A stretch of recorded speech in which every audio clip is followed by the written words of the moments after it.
রাঁধুনি ফিরনি মিক্স দিয়ে কে ফিরনি তৈরি করে খেয়েছেন অবশ্যই কমেন্টের মাধ্যমে জানাবেন। আমি কিন্তু এটাই প্রথম ট্রাই করছি। তো প্রথম যে কোনো জিনিস ট্রাই করা, খাওয়া বা তৈরি করার অনুভূতি কিন্তু অন্যরকম, তাই ভাবলাম আপনাদের সাথে একটু শেয়ার করি। তো এখানে আমি একটি রাঁধুনি ফিরনি মিক্স কিনে নিয়ে এসেছি বাজার থেকে। তো এখানে কিন্তু লেখা আছে 1 প্যাকেটের জন্য 1 কেজি পরিমাণ দুধ জাল করে নিতে হবে। তো আমি এখানে কিন্তু 1 কেজি না 1.5 কেজি পরিমাণ দুধকে জাল করে নিয়েছি ভালোভাবে। এরপর আমি এর মধ্যে ফিরনি মিক্সটা দিয়ে দিলাম। আর আমি মনে করেছিলাম যে ফিরনি মিক্সের মধ্যে হয়তো অনেক কিছু সুগন্ধি কোনো চাল অথবা পোলাও চাল দেওয়া থাকে, কিন্তু না, এটা আমি যা বুঝলাম এর মধ্যে শুধু চিনি ভরা ছিল আর কিছু ছোট ছোট বাদামের টুকরা করে মানে একদম গুঁড়া গুঁড়া করে কেটে রেখেছে।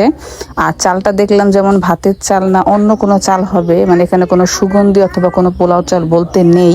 মানে আমি যেটা ভেবেছিলাম তার উল্টোটা ঠিক।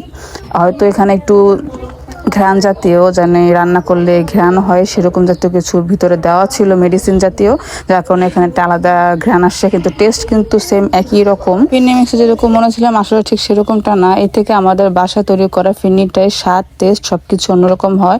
তো ছোটো ভাইকে দিয়েছিলাম খাওয়ার জন্য। তো ছোটো ভাই তো খেয়ে অনেক প্রশংসা করছে। তো আপনাদের কার কাছে কিরকম লেগেছে অবশ্যই আপনাদের মতামত কমেন্টের মাধ্যমে জানাবেন।